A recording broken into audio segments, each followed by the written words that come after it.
1, 2. Can you hear me now?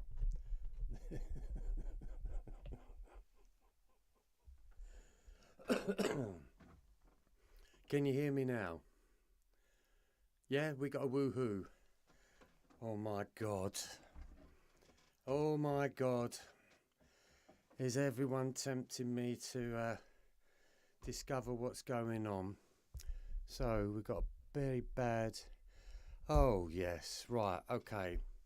Not sure what's going on there. Welcome to the show, everybody.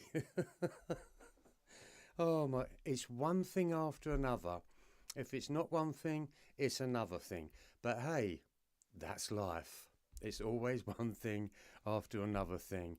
Is it loud enough? I believe that is loud enough. I'm talking loud enough. It's just turned that up a wee bit there. It sounds like one of my microphones just decided to stop working. And I love that microphone. So, we need some donations for a new microphone, please. Right, okay, I'm going to say hello to everyone now after all that. What a palaver. Right, let's go back on, shall we? Let's have a look at these. You know, a couple of weeks ago it was all about, I can't see the comments, and now I've got big comments and they're all great. So hi, Chloe. Maybe we should close this one down and start again. You have no idea. Zanara, hi. Sarah, hello. SR, yes, we can see you. Aphilzetron. My God, where'd you get all these names from? That's why I just say be me, it's easier. We can see you. Celtic Dragon. Hi, Celtic Dragon. Great name. Seeker. Diana. Hello. Chloe. Florentine. Hi, Florentine. Mute button check. I don't even know where the mute button is. Right. Zanara. Persian Princess. Hello. Right. We're here. We have sand. I heard static. Yeah, that's the universe. There you go. Try again. Oh, I heard something. It's working. Right. Okay. Okay. Right. Well, I've wasted quite a lot of this, the beginning of this. What a palaver. Apparently, a lot of people turn around and do say they have a lot of trouble. I can see why now. Trevor, spirits inspire you and your work. We'll play catch up later. Right, okay. Right, okay, let's just make sure. Persian, just say hello to everyone. Chloe, Diana. Okay, Jane Tones. Hi, Jane. Right. False contact, it keeps cutting off. Is this still cutting off? Is the sound not working still? 1 2 1 2. Is it? Get a Newman. I'll give you get a Newman. I can't afford a Newman. Not cutting off my end. Might be a personal cutting off. Right, Alpha Citroen. Is it normal when awakening that you see how people always treated you badly and without respect, but you ignore everything and question yourself when you saw their wrongness? That is a very, very good question, because is it normal when awakening you see how people have always treated you so badly? It is. You do see it. It's this is a big form of awakening. It's as I used to say, it's like you wake up to the bullshit and you wake up to the fact of what people put you through or what you've put up with or how your life has been in the beginning of it all, your relationships, the whole thing. But most importantly as well, it also gets you to sort of look how you've treated yourself. So it's a double barrel thing, really. It's about people, it's about yourself, it's about how you see people, and it's about how you see yourself. So there's always going to be this sort of a problem that's going on. I'm just going to turn that microphone up a tad more, I think. Right, so hopefully now that should be a little bit better. Yeah, so it's all about that. But you ignored everything and questioned yourself. Do you know, it's always that, isn't it? We always, when something goes wrong, it's the first point of blame. Did I say something wrong? What was it? I did that a lot. There's an interesting story, just to let you know how it worked for me back in the day. And sometimes it's not how you always think it is. Because there are two sides to a story. Of course, the soul that you're engaging with, or the souls that you know. And there was a moment that, with a girlfriend of mine that I was very much in love with, it went wrong after 7 years. It never went wrong. There's nothing called it went wrong. It just seemed like it went wrong at that particular time. I wasn't fully in the transformation of what was going on. So I thought I had destroyed the love of my life. I thought I destroyed the love of somebody else. And for 2 years, I crucified myself every day because I couldn't believe that I'd ruined somebody's life because of a certain situation that happened and the way I was acting. I'm going to be honest with people here because, I'm not here to sort of fluff it up and make myself look like it's all been good, because it hasn't. I've done the same as everybody else. Gone through relationships, tried to understand what relationships are all about. So for 2 years, I totally destroyed myself, and I hated myself for doing that. 2 years later, I get a knock on my door, and it's her. So I thought, this is interesting. She's turned up on my doorstep again. What is it all about? And she wanted me to help her out with a new boyfriend that was giving her a lot of trouble. And I thought, this is ironic, isn't it? You've come to me when I caused that problem with us in the first place. I said, I've got to apologise to you. I said, I'm sorry that I rejected your love when all you did is teach me how to love. And she said to me, what are you talking about? I said, well, you taught me how to love. And she went, no, I didn't.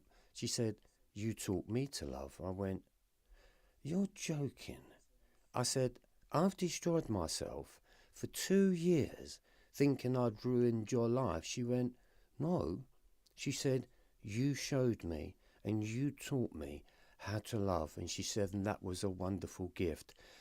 So what I'm saying there is when we start blaming ourselves and we think that we are to blame, someone else has got a completely different part of that story. And it's not until you can speak to somebody honestly and truthfully and get some answers back from that person, then they'll tell you a completely different story. Let me just turn something down here a second. They'll tell you a totally different story. And that's one of the things that I've been noticing. So we do blame ourselves. But once you start looking at other people, you will start to look at yourself of how much you lost power. That's the difference. Being spiritual or being me is about gaining back your power. And whatever is said, whatever way it went on, we have to deal with that. We have to heal it, and they have to heal it. Everyone's got their personal journey. And once you start to see the bigger picture of what goes on, then you start to alleviate some of this pain and problems that you've been giving yourself and saying to yourself, well, it must be me. I must be the blame. In some respects, when you look at life and you look at all the characters that play the parts in your life, you are the common denominator. That we know for sure. Once you look at the beamy side of yourself, then you start to understand the part that you have been playing. But as you grow as a being, you start to realize how conniving and how programmed people are. And so therefore, the stronger you become in your own spirituality, you catch it and you see what's going on. And it can be, for me, I started to say a sentence. As soon as somebody mentioned a sentence, I thought, I know where this is going. So I used to say to myself, wait, give it a week or two. I'll see what other sentence starts to come into play. In comes the next sentence. And I thought, I definitely know where this is going. Now you have a choice here. You can take it on board and think, here we go, this is going to be painful. Or you congratulate yourself on knowing that you've spotted something that is happening with the programming of another human being? So that is a really good question, and everyone should be looking at that and understanding these questions. Right, so send in send in your problems, and I'll see what answers I can give you. But it's always about the darker side of spirituality, which is what a lot of people don't speak about. I do. I'll let you know how bad it is when you do start to transform or your soul starts to awaken. It's a nightmare, and you will go through incredible stuff, and you will not realize how painful it is. So I had the option of going to the spiritual end of it all and saying, oh yeah, it's all love and light and peaceful and enlightenment. But a lot of people do that. But I love to teach the nitty gritty. I want to teach the shit, because in that shit is a lot of gold. And then once you understand that yourself, then you become truth to yourself. You become one with yourself. And this is why I always want to bring that to you. I'll explain my rubbish. You'll understand your own rubbish. And then we can take it up a different notch and take it up into a different field. So it's like I'm down here on the mountain and we're all going to climb up the mountain. All right. So let's put it that way. I was up on the mountain, but I decided to come down off the mountain and we're all going to climb up together. Right, okay, let's go back on these questions and find the questions where I was. Thanks for joining us, everyone. I thought I'd do one a little bit later. I don't know where you are in the world. I don't know where Experimental is tonight. I did send her a text, but she's obviously busy. We got Mimic Box here. Okay, so I've done Sadhguru's meditation, Harvey for 2 years, and I've been having all my negative emotions flooding my mind and body. How do I cope before therapy helps me rewire my body's trauma? Well, that's interesting to know that, isn't it, with Sadhguru? Again, with Sadhguru, he tells a little bit about his transformation. And I've seen Sadhguru. I've sat about 5 rows back from watching Sadhguru, and to be honest with you, of course he's brilliant. He's amazing in what he says and what he does. I took my notebook and pad sort of thing, and I thought, right, this is going to be interesting. I'm going to learn a lot. So I got my notepad, I got my pen, and throughout the day, I wrote a sentence, because quite frankly, there was nothing there for me. So yeah, I did that meditation and everything that he was kind of talking about. But it was no good for me. It just didn't work. I thought to myself, it's great if you live in the eastern part of the world, and it's great if you've come up with a certain understanding, but I live in the West, and I have to cope in the West, and I'm just a normal guy trying to understand what is spirituality, and I'm trying to cope here. So, as I've always said, let's bring Sadhguru over here. Let's put him in a council house with 4 kids that have got the measles. Your car needs an MOT, and your husband's run off with a younger woman. Let's see how meditation and all this stuff works. Not knocking him, because he's amazing. He's absolutely fantastic. But I want something that's for us here in the Western world, amongst the muck and bullets. So it will bring up all your negative emotions. That's the idea. I couldn't believe it when I was going through trying to understand what spirituality was, understanding my consciousness, trying to reduce the pain in my body from the emotions from the past, from everything that had gone on. A nightmare. It's a complete nightmare. And every time I used to look up to the heavens and go, this can't be spirituality. You wouldn't be putting me through this rubbish. You wouldn't be putting me through this if this was called spirituality. Where's the love and light? Here's the problem, and here comes the darker side of what it means to be spiritual or to be aware. You got to empty that stuff, Because you imagine that you're a glass tube and you're filled up with rubbish. So you can do all the meditation in the world. You can give all the affirmations you can. You can throw that stuff on top. You can't get it in. You can't get it into your glass vessel because why? You're filled up to the top. So what happens is we have to start emptying the vessel. That's why all of your negativity is coming up. But thank the negativity. You've got to look at the negativity and say, thank you very much. That definitely does need healing. And so therefore, this is where you hear me say, in me, battling my emotions.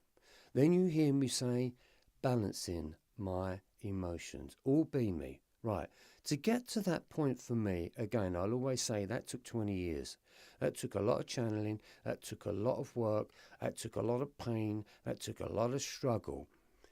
But when I got there, I had to understand, well, what was the truth? So when you listen and you feel the body, you can feel the pain. So in that pain, you're saying to yourself, my God, this will never end. I grant you not. If I didn't discover beamism and I didn't put beamism together, I'd still be feeling exactly the same. So here's the thing. Battling my emotions. Good. You've got to understand now, why are you battling your emotions? See where them emotions are coming from. See if they are yours or see if they have come from somewhere else. If they're yours, then you need to deal with them. Say, okay, I need to put this right. And when you're working with the intelligence of the body, once you find that trigger point of why you're so emotional and you understand it, that emotion will dissolve itself. That means then you have balanced my emotions. So I was battling my emotions and then I balanced my emotions. And you have to do that through every chakra point, but mainly the 1, 2 and 3, because that's where all of your emotions are sitting. And when you go into understanding the mind, because your mind and your emotions are at war. What your mind is saying is not what your emotions are saying. And what your emotions are saying, your mind is not computing. So therefore, there is a battle that is going on between the mind and the emotions. And when you look at it, there's an arc. I always represent it by an arc. My mind and my emotions. My mind and my emotions.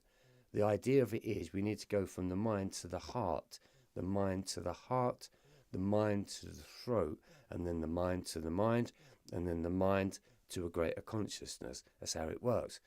Your chakra system, in my version, is a ladder. You're up the ladder, you're down the ladder. So Sadhguru probably gave you all these fancy names, and I can't pronounce them, to be honest with you. And but I love my version, and it just lets me know when I'm up the ladder and down the ladder.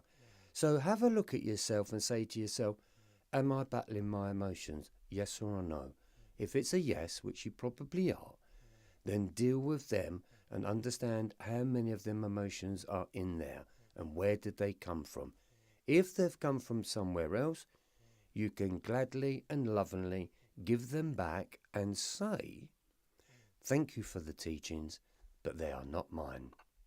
Hopefully that works. Short answer to well, it's a big structure to understand that one, but it's a short answer. And Diamond, I am sick right now from anxiety, nauseous. How do I best soothe myself? Anxiety is a blood flow problem.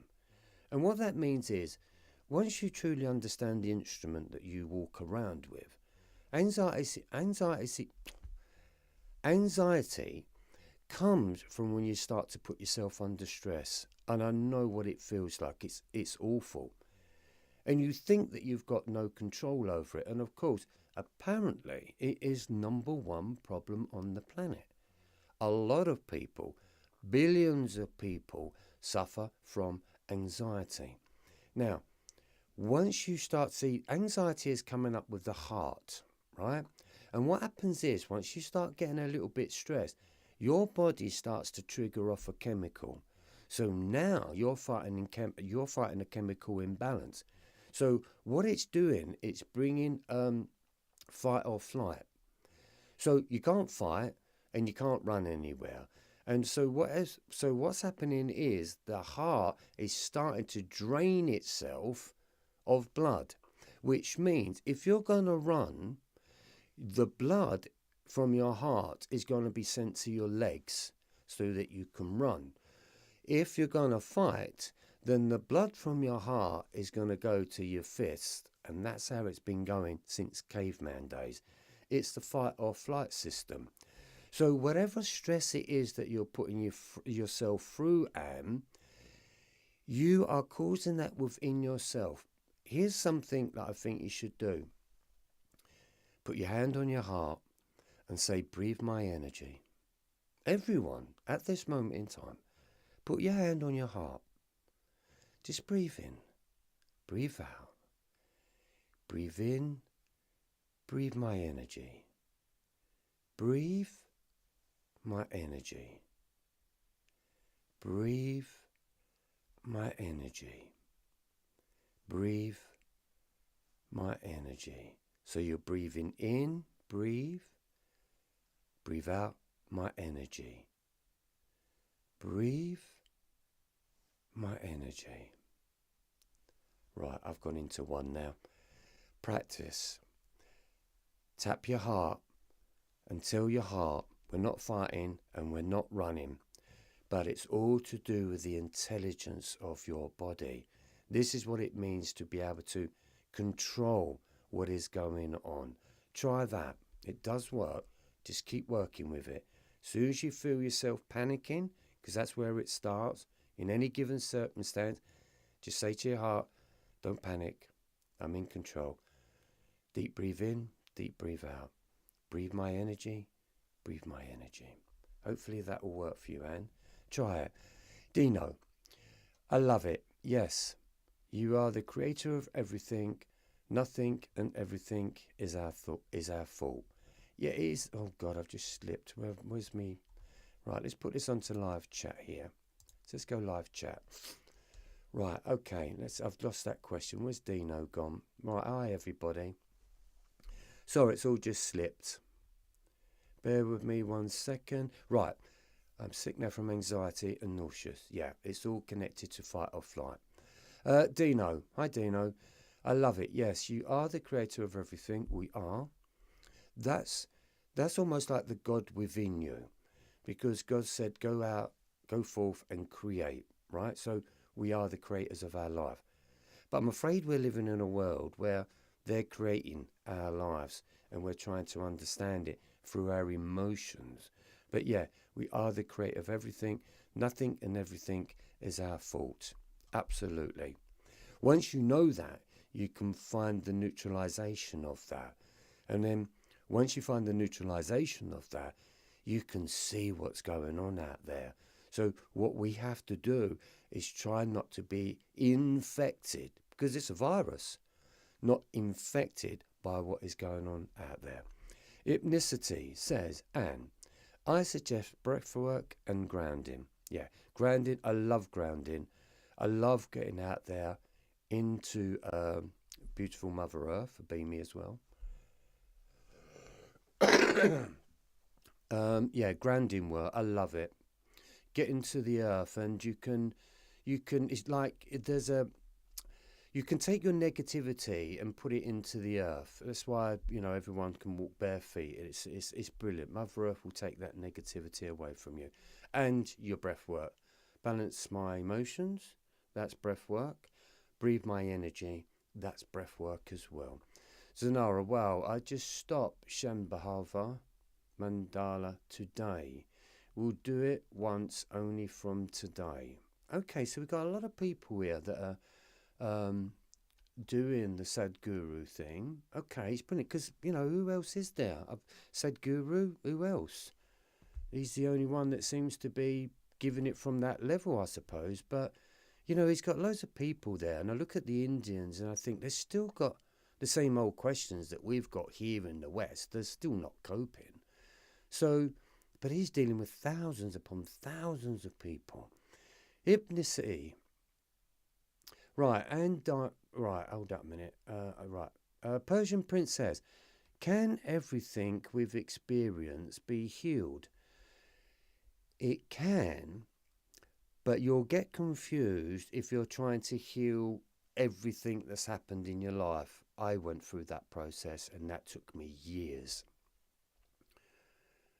Until the Beamy. When the Beamy came in, I healed myself from that. Because the Beamy is healing the whole of the human. Whereas Trevor in the beginning was healing my upbringing, healing the stepfather, healing the relationships, healing my anger and frustrations and failures and loves and loss and, the whole thing. I thought, my God, this is going to take 30 lifetimes to try and get to understand what healing means. But once you get it and you understand that the only thing that needs healing is you. So it doesn't matter what's going on out there. You can be 40, 50 years in. I was 40 years in, so that was 40 years of it. But then I just got to this moment that when I just need to heal myself. Heal myself from what though? And I said, from being a human being.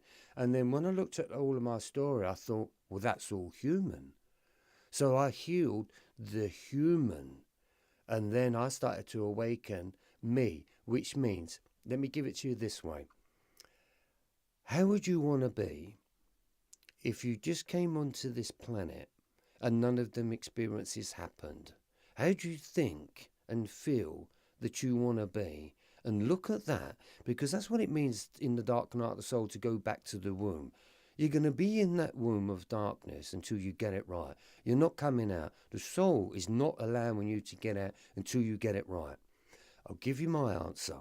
My answer was this. I wasn't going to come out of there until I knew that I was going to begin again being me, which meant consciously, not unconsciously. Don't forget, the human story has made you unconscious. It has gave you dementia from your spiritual self. Spiritual dementia. That's where it all comes from. Right. And Diamond. I feel like I'm now in the throes of a dark awakening now. I call it the DNA process. You've got dark night awakening, DNA. For me, the opposite to that is divine, naturally awakening, because that's what it's about. Your darkness is helping you to awaken. So I'll just give you the idea behind it all. It's very much connected in with the DNA. That's why I love the DNA. I didn't know I had DNA. But once you start to understand DNA and you can access that DNA, once you start to understand what meditation is all about, then your DNA starts to relax. And once it relaxes, you start to get more information from your DNA, because don't forget, your DNA is a library. So can you imagine when you're going through stress, it's like reading an instruction manual when it's all screwed up, right? You can't read it, you can't unravel it. When you reduce the stress, your DNA naturally opens up. So therefore, that's when we can breathe. That's when the intelligence of our body starts to work with us rather than against us. And in that DNA, obviously, it contains everything, literally everything since the Big Bang and beyond that, especially when it comes down to spirituality.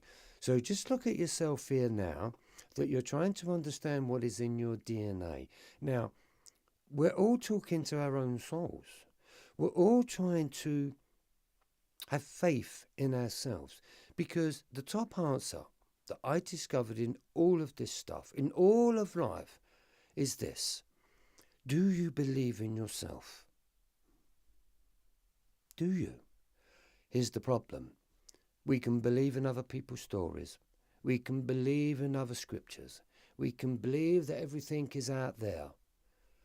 But do we believe our own story? That is the power and the gift of 3 letters, 2 words, 1 meaning, and that's be me. When you really, truly believe in oneself, because you lost yourself. The program made sure you lost yourself, and they're still doing it now, and it's getting worse, people. Beamies. Right, hypnicity. The more I awakened, I become the more dots I've connected. Yes. They've always been there. I just never realised how they played together. Yes. Life is like dots, chapters, synchronicities, weird things. That's strange. This is how I do it. This is how I've done it. When you... Right. I just had a vision. Do you know when you were a kid, maybe you had a projector and you had this like slide projector? I had one, I think it was a Mickey Mouse thing. You just used to put these slides in like a Mickey Mouse sort of thing, or they either projected onto the wall sort of thing. This is what I want you all to do. With all the weird stuff that you've been happening, they happen here, there and everywhere, don't they? Some might have happened when you were 6 or 7. Some might have happened when you was 10 or 11. Some might have happened when you was 20, 30, 40. This happened to me. I had all of these mystical moments that were going all over the place, and I couldn't add up the dots of why. Where was this all going? And then one night, I just had this intuitive thought that went, join up the dots and run it like a movie. So I spoke to my own intelligence into my own archive, and this is how I speak to myself. Body, mind, bring back to me all of the mystical moments that I've had and put them in line for me from the beginning to the last one, right? So what happened is, all come to the front of my mind from the very first one, maybe when I was 3 years old, right up to last week, maybe. And then what I do, I separate myself from them, like all the earthly journeys, separate myself from them, and I look at all them special moments, and then I run it like a movie, like, just like a movie. It's like negatives running through your projector, because that's how movies work. Movies are stills. Your visions or your moments were stills, weren't they? And so therefore, then run it. And when you run it, you start to see another story.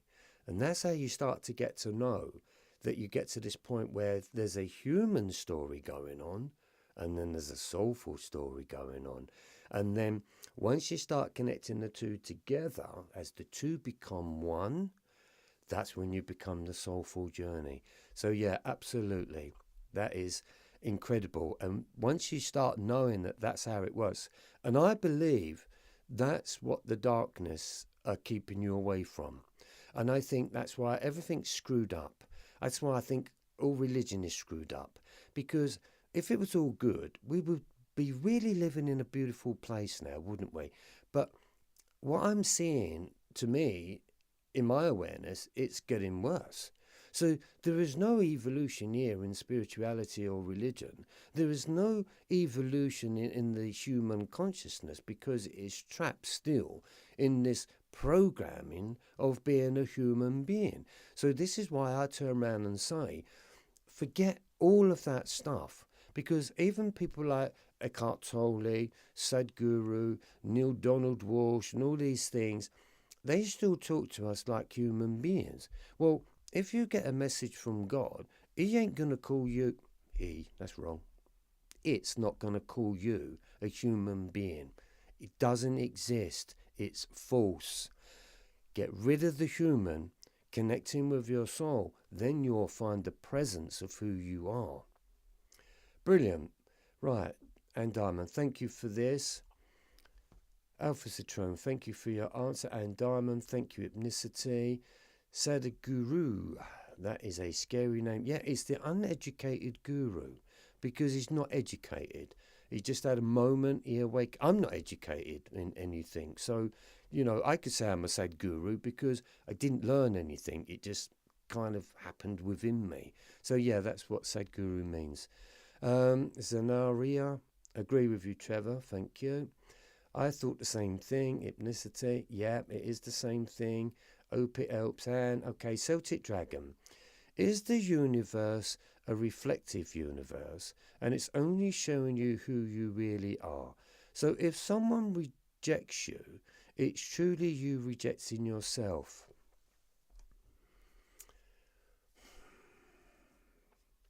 That's a big one, isn't it? Let me just peruse on that a little bit. Is the universe a reflective universe? And it's only showing you who you really are. So if someone rejects you, it's truly you rejecting yourself. Drop the universal thing at the moment, because a lot of people talk about this universe is huge, for God's sake. It will take us billions of years to actually get out of this, our own universe, but apparently. So we're not getting out of the universe, and I don't think we're that powerful that this universe is actually reflecting back to us. So let's bring it back down to earth a little bit. Let's just say the soul. What I want you to do, Celtic Dragon, is see how many times throughout your journey you have been rejected, because a rejection is a loss, right? And it hurts when we get rejected. Just on a normal level, just bring it home, right? Touchdown, bring it home. Bring it into your soul. Being rejected is still a massive form of transformation, because sticks and stones will break my bones and words will never hurt me, but they do, because rejection, it really does hurt. But ask yourself here, throughout all of your life, how many times have you been rejected? How many times have you been sort of desperate to not be rejected? And then you see the reflection of how you're rejecting yourself by allowing somebody to reject you. And on a soul's level, if they've rejected you, do you know what I'll say? Jog on. Or to them, jog on. Because people reject you for a reason. Same as I have rejected people for a reason. And they have rejected me for a reason. And I say, thank you very much. I can say it on many different levels, whether it's relationships or jobs. I could go for a job and I think I'm really going to get this, and I don't get the job, and I think, oh my God, I really thought I was going to get that. Oh, and you can be so devastated and so let down. My God, I thought I was going to get that. No, there was a reason why you didn't get that, because you wasn't meant to get that. It's as simple as that. That's when we start trusting the journey and we start trusting the self. So if you have been rejected, that's what you need to heal from within yourself, because it's an energy block and you've been feeling it for a long time, because one rejection after another rejection after another rejection builds up a real massive ball of negative energy. So write how many times you've been rejected, and then look at how many times you've rejected yourself. And it's a tough one, because you never really truly look at yourself and sort of say to yourself, well, have I really rejected myself? And the answer I will give you is yes, because you've not loved yourself enough to worry about if you've been rejected or not. You can get rejected all day long, but you can still love yourself. It's their loss, not yours. Okay? Again, big questions, long answers, but I can only do short. Hi, Chris. Good afternoon, evening, everyone. Persian Princess, good evening. Right, VG.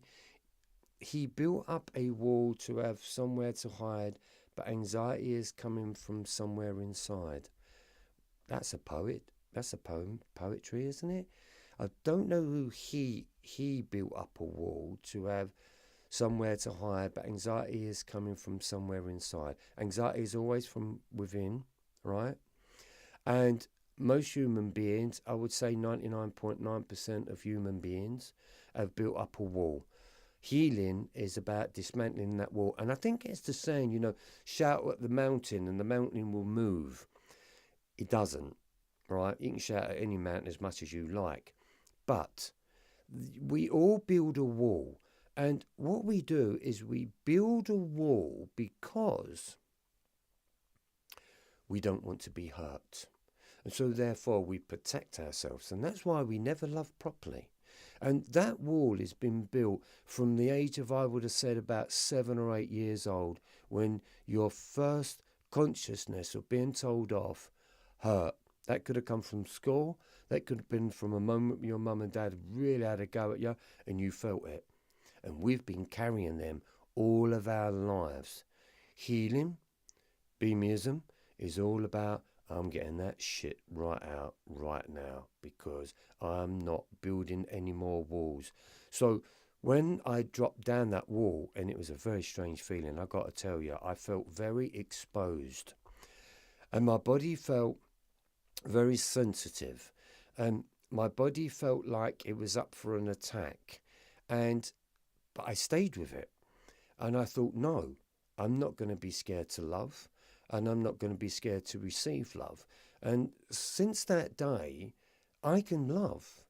And I don't care who loves me, because I'm just love. I just want to love. And if you fall in with the relationship of life rather than a somebody, then you just fall in love with life. And that's your relationship. This is your relationship to life. And so therefore, you don't have to build brick walls. But that brick wall is very much emotional. But I think the massive mountain that we've got to shout at to move out of the way is the human programming. That needs to go. It needs to go. We can't keep evolving and talking about spirituality and all this religious stuff if we still believe we're human beings. But when you get to the point and the responsibility of being a beamy being, you've got a beginning, a middle and end. I've got a stash load of what be me means. I'll just give you like little snippets of it because they're the little bits that work. But I've got reams of everything with BME, with, Buddha Made Easy. That's how I discovered what a beamy is. All this Buddhism is very difficult, but do we see a load of Buddhas walking around? No, we don't. And I met up with a Buddha, and he was talking in his Buddhism way and all of this stuff. And I had a friend with me, and I started talking about my stuff. And this Buddha went to me, "How do you know what you know?" I said, "I just kind of woke up with it one day." Well, he was so gutted, this Buddhist fella, because he's been training for a long time. But the way I spoke, I completely understood what he was saying. But he knew he understood what I was saying, and I made it a lot simple. And even my mate looked at me, he went, "I've never seen a Buddhist swear like that." He went, "You really rattled his cage, didn't you?" I went, "I know." I said, my mate went to me, "How do you know what you know?" I said, "I know what I know through experience, not through reading scriptures. I read my own scripture. Your scriptures are within you. Believe in self. Pray to self. Don't pray to the universe. Pray to self and unlock your own intelligence. It's there. You've never asked." Right. Zippy67. Hello everyone. Hi Zippy. Welcome to the show. You're new. Persian Princess. Good evening. Oracle Mystic. Hello from Birmingham. Is that who I think that is? Do I know you, Oracle Mystic? I can't remember if you live in Birmingham or not. I don't think you live in Birmingham. That name I've seen before. Peacock. I love the peacock. Beautiful, beautiful bird. I took some beautiful pictures of a peacock. Right, we've got some of these names, I'm sorry, I can't even pronounce, but I've got a lovely big red heart there. Hello, Oracle Mystic. Right, okay. Oracle Mystics seems to be new. And Diamond. If my emotions are uncomfortable, it's hard not to resist them. It's a program. It's repetitive. It's something that you've been used to. It's an addiction. It's a relationship. That's the right word. Your emotions are a relationship that are very hard to let go of. Why in relationships do we always want to go back after arguments or breaking up with someone? We always want to go back, don't we? Why? Because we are addicted to the relationship. We are addicted to the emotions, and you will not believe how many people would rather stay in the addiction of emotions. And above all addictions, from drugs and alcohol and whatever else is on the planet, addiction to emotions is number one. And you won't hear that other than from me. But you are addicted to emotions because you are scared to let go of them because of the emptiness you will feel. And I kid you not, you will feel amazingly empty, and you will run. If you ever achieve it, I guarantee you this, you will want to run back and start an argument just to feel satisfied with the addiction of the emotion that you've been having for 30, 40 years. I know what it feels like. It's a weird one. Get used to weird. Beamism is weird. It's all going to get weird. You're going to stop being a human, and the emotional contact of you, it's all human. Every drama situation has taught us how to be like that from the moment we was born. We've grown up, we've watched our parents be very emotional. School is very emotional. The workplace is very emotional.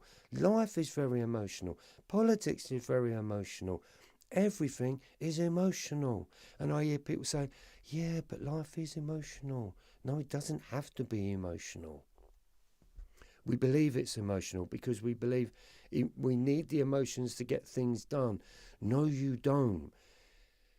You don't need emotions to walk away from a relationship if you've made the correct choice. You're walking away from a relationship without the emotion because you believe it's the best thing to do. You're leaving a job not because of an emotion drove you crazy that you should leave that job. No, you leave that job because you believe it's right for you. No emotion attached. Right or wrong, make the choice. If you're emotionally connected to not leaving something, you will be there for a long time. Listen to the body. It's telling you. Right, Florentine. Hi, Florentine. Much love from California. How's California doing at the moment? I was out there for a while, California. It's a shame to see what's left of it at the moment. Devastating for a lot of people. Hypnicity, don't forget to like and subscribe. Yeah, please. Please. I hate pleading. Do what you like, really. You either like or subscribe or you don't. Oracle Mystic, one of my favourite sweet treats is a Florentine. Okay, I have no idea what that is. Right, okay, let's get on to some questions. Oracle Mystic, I wish to thank you so much. I have been following you for 12 years. My God, as long as that, I tell you, time has gone so fast. But you know what's interesting for me in the 12 years? I never had the equipment, and in them 12 years I've been kind of moving around, and I kind of have one suitcase. I call myself 40 kilos Trev because that's what one suitcase is. That's all I have. So it's taken me time to sort of kind of settle in and get myself back on track again. But you know what the interesting thing is? Even though this has been going on for 12 years, I still feel like it's new, and that's what I love about it. And when you sort of understand it as being new, you don't get tired of it, and that's what I love about that. So even 12 years, I look at it and go, oh my God, 12 years. Oh my, that's been going on for a long time. I must be doing something wrong, I say to myself. No, 12 years is 12 years. 12 summers, that's the way I look at it. I don't look at it in years. I just say 12 summers. I like it better. It just, 12 summers. Right, okay, well, you followed me. 12 years since my Kundalini activation in March 2013. You are a wealth of knowledge and wisdom. Thank you. I thank you too. But you are also a wealth of knowledge and wisdom as well. And as I'm speaking to you, I am going absolutely freezing cold, which lets me know that there was something there in your energy field. And I want you to check out how many times you do actually go cold, because when you kind of go cold in the body, it means you've activated a truth in your body. So I take that as a truth, and what I have just said to you is a truth, and my body has just responded. All right, we've jumped again here. Right, sorry, it jumps. Hello, is that it? Right, double E's. Right, double E's just come on. Hello, everyone. Everyone's been asking about you. Right, okay, where's my questions gone? Sorry, it's just jumping all over the place. I don't know about you guys, but Trevor's voice goes silent when he gives the direction. My voice can change a lot. So the microphone's still working. When you listen to me when I do an audio, I don't make that up. My voice changes. When I channel, it changes. When I give advice, it changes. But when you hear Trevor's got a different twang to it all. But when I start giving advice, it can come in from a real different position. You'll find that out as we go on. It's starting to go now. Can you hear it? Right, okay. Right, Dino, right. Right, what we got here? Buddhism. It's just the same, isn't it? Beamyism, Buddhism. Buddhism just means awakened. Simply, just awakened. Awakened to self. It's simple in some form of understanding. Be me. To awaken to self. So, be me is, let me peruse on that. Be me is depressed. Be me is lonely. Be me is upset. Be me is full of anxiety. Be me is loads of be me is. But ultimately for me, after all of them many years, be me is, and the M standed for mastered. I had mastered my be me is. My be me is me, within me. Master your own be me. 3 things. I had to check whether or not I had 3 fingers up then. 3 things: body, mind, energy. It's only 3 things you have to connect with to make it one be me. Everything throughout of your life has affected your body. Everything throughout of your life has affected your mind. Everything throughout your life has affected your energy. 3 things. So 3 things are all over the place. Bring them 3 things together, you find your authentic oneself be me. Hi Roger. Please explain battling one's emotions.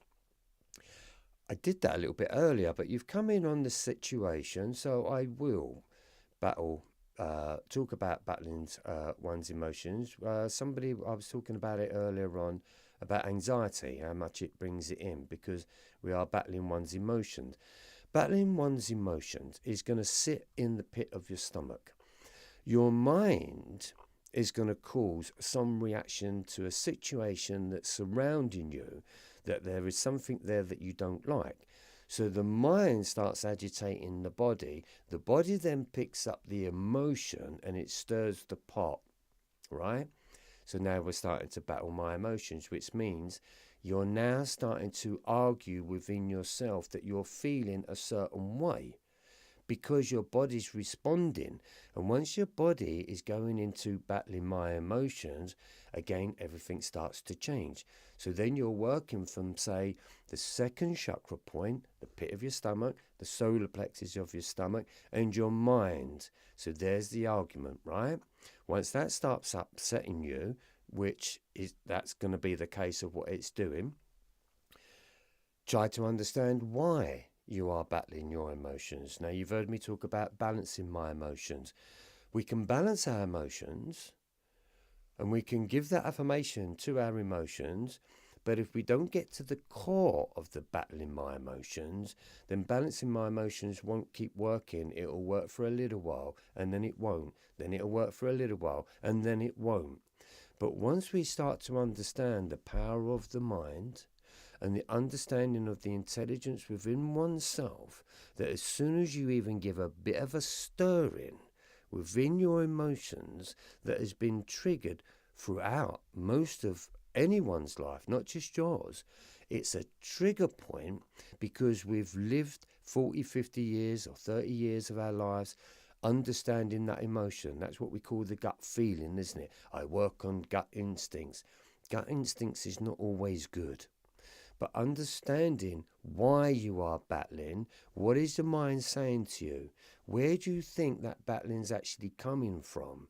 Check your memoirs, check your journey. What is it resembling that you have found yourself in that position before, and time again, and time again? You're getting in connection with the body, and you want to turn around and say to the body, thank you for showing me that I am battling my emotions and I do need to do some more healing. So go into the meditation, sit with it, battling my emotions. What triggers in the mind? What images come to mind of where you've battled your emotions before? Once you know where them triggers have come from, then we can start to balance the emotions, because now we're balancing the journey of where they stemmed from. Does that make sense? Hopefully, a little bit. Zippy, I don't know about you guys, but Trevor's voice goes silent when he gives the direction. All right, we've talked with that one. And Diamond, been rejected. Right, okay, let's go back up. Right, ethnicity. Right, have I lost a lot of people here? Bear with me. I hate saying this over the mic because it sounds very unprofessional. Right, bear with me, everybody. Hi, Double E. Right, hopefully, let me know if I've missed anyone, because this jumps. Yes, Double E, I am on live chat. Right, hypnicity sounds like some mirror work may be helpful. Yeah, the shadow self, looking at the self. The best thing to do is, I had mirrors made, and written on the mirror says, be me.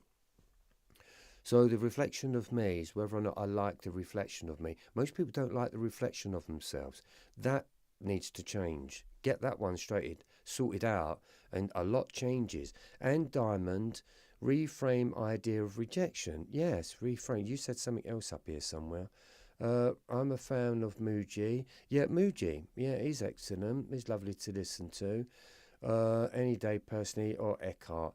Eckhart, God, I listen to a little bit. I can't listen to Eckhart for too long. I want to go to sleep when I listen to Eckhart, not because he relaxes me, it's because I find him boring. And I listened to one of his audited books and him talking, and I just found it painful, to be honest with you. But he's done well. He's done very, very well. He lived down the road from me up in Glastonbury. He had a little moment when his little awakening was, who is the I that's beside myself that I can't put up with? And we've all got that, isn't it? You know, we can't put up with ourselves. That was the beginning of his story. He's had a lot of luck as well, but he's done really, really well. It reminds me of a tortoise. Yeah, tortoise, you get it? Very slow. Even when he walks, when he speaks, when he laughs. He's not a bundle of fun, is he? He's not love, joy and happiness, old Eckhart, but he's good at what he's done, and he suits a lot of people. Hypnicity says, one of my favourite saying is, this too shall pass. That sounds like Gandalf, don't give up. But it does. That is a good way of saying it. Whatever drama or situation I've found myself in, I say to myself, Trev, it will pass. It will pass. And as soon as you say that to yourself, it will pass. Go back 10, 20 years when you lost the love of your life or anything that was really bad. Hasn't it all passed? The art is understanding this. If you could take out the emotion, imagine this, right? What do you call them? Lily pads, where frogs, stepping stones or lily pads, right? Let's say the soul's journey is being able to get from one lily pad to another lily pad. Let's call it stepping stone. From one stepping stone to another stepping stone, or from A to B. That can be your chakra system, from A to B. To get from A to B, I found that for me to go from A to B, I had to jump off of this stone and swim to try and get to B. And that took a lot of stress. What I'd realised was, I will get to the next stepping stone, but it would be so nice if I just took out that shit that was in between it. And that's what I did. So I'd learned not to swim and struggle, but to know that it will pass. And if I'm meant to get to point B, or in my chakras, from chakra 1 to 2, 3 and 4 and so forth, I will get there when the time is right. And sometimes it's not about going out there and trying to get it. It's about bringing that in closer to you. See, that's a different way of doing it. See, it's not, sometimes our targets or our goals seem so far away, But how about if you was to visualize that target or goal closer? So from A to B, it's not that far. So yes, it shall pass. And it always does. Life will pass, for sure. Florentine Rodriguez, I do, oh God, what are you lot doing to me? You have been messed. I don't know where you're getting these names from, everybody. Right, and Diamond dodged the bullet. Good rejection. Right, okay. Been rejected many times and it's coming to roost now, so I'm getting slammed by so many fresh rejects. Yeah, this is your last final one now. Enough's enough. Yeah, you've had enough now, and you've recognised it now, and so they're moving you on. Believe it or not, they're moving you on. They're moving you on. And Diamond, fresh rejections. Laugh at them, smile at them, and thank them. Thank you very much. Roger Martin, hi Trevor, please explain battling one's emotions. We've done that one. You got a big angry face there, Roger. Okay, connect time. Zippy, I don't know about you guys. Right, I'm simply be going over the same old ones here. I've followed you for 12 years. Right, let's get down this list. I'm at stage of learning how to eat, walk, talk. Been a long road, 25 years. So much to say. The darkness was scary, and I'm finally on the way to finally loving myself. Yeah, that's right. It doesn't matter that it's taken 25 years. I understand that journey. But look at yourself as being 25. I don't know how old you are. 67. You was born in 67, right? So if it's taken you 25 years, then well done you. But start your journey from 25 years, because you've got from 25 years now to the rest of your life. That's good. If you wasn't aware, then you'd still be in your old human programming and you wouldn't have had nothing to do with it. You would just, life would have just no meaning. There's no purpose. There's meaning, there's much purpose to this. So just look at yourself and say, I'm 25. And if you go back when you were, say, 15, 14, 13 years in the journey, didn't you not feel like a 12, 13, 14-year-old? And when you went back into your first year of it or your second year of it, didn't you find out that you was like a baby? That's why you've said to me, I'm learning how to eat, walk and talk. I totally get that. I don't think I said anything for 2 years. I was as quiet as anything. And God, being a hairdresser, I can talk the hind legs off a donkey. But I never spoke. I just went silent. I just couldn't be bothered speaking anymore. Zippy 67, so true. Roger Martin, how does one battle their emotions? Okay, so you've gone from my to their emotions. I would say you're not here to battle their emotions. So you've gone from my to their. All right, do you want to explain a little bit more? Oh, right, am I picking up on what I'm thinking? How does one battle their emotions? Well, you are battling their emotions because you can make their emotions your emotions. And people are very good at that. Do you know, even if you listen to people, even being a spiritual teacher, you listen to a lot of people, right? And I have to have not trained myself, but to have, I don't know what the word is, but you listen to a lot of people's stories, but you can't take them stories inside, if you know what I mean. When you're talking about how does one battle their emotions, you can only keep it away from yourself. Their emotions are their emotions. Then people are going to be like that forever. They're never going to change. But praise yourself for recognizing their emotions. But don't let their emotions get to you, because they win. You lose. Does that make sense? Right, good for you, Roger Martin. Oh, it's jumped again. Right, don't keep jumping. It seems that, right, what is going on here? Trevor's getting popular. Yeah, taking time. Right, thanks, Trevor. The Armageddon battle was on. Yeah, it is on. We're hanging on in here, holding the light in balance. 30 years ago, Spirit told me that Armageddon was it. I couldn't even spell it and probably still can't spell it. But I understand it. Armageddon is going on within us. There's three forms of Armageddon. There's the one that's going on within you. There's the one that's going on in the outside world. And there's the one that's unseen. That's spiritual. There's three Armageddons going on. Hard to understand, isn't it? But there are three. You won't hear that anywhere else neither. But the most important battle to understand is the one that you've got going on within yourself. The Armageddon is between light and dark. The soul awakening from human into be me. That's the soul's journey between your own Armageddon, between your own battle of truth and illusion. Which one of you is right? Which one of you speaks the truth? Is it that one or is it that one? Make a choice, people. Not people, beamies. Make a choice and find your own truth, no matter what it is. If the truth sits with you and it feels right for you, that's your own truth. Be me is the basic fundamental beginnings of discovering your own be me self. Then it begins. All right? So we get rid of the human being. Serves no practice, serves no purpose, and it has absolutely no meaning. I asked an 81-year-old man once.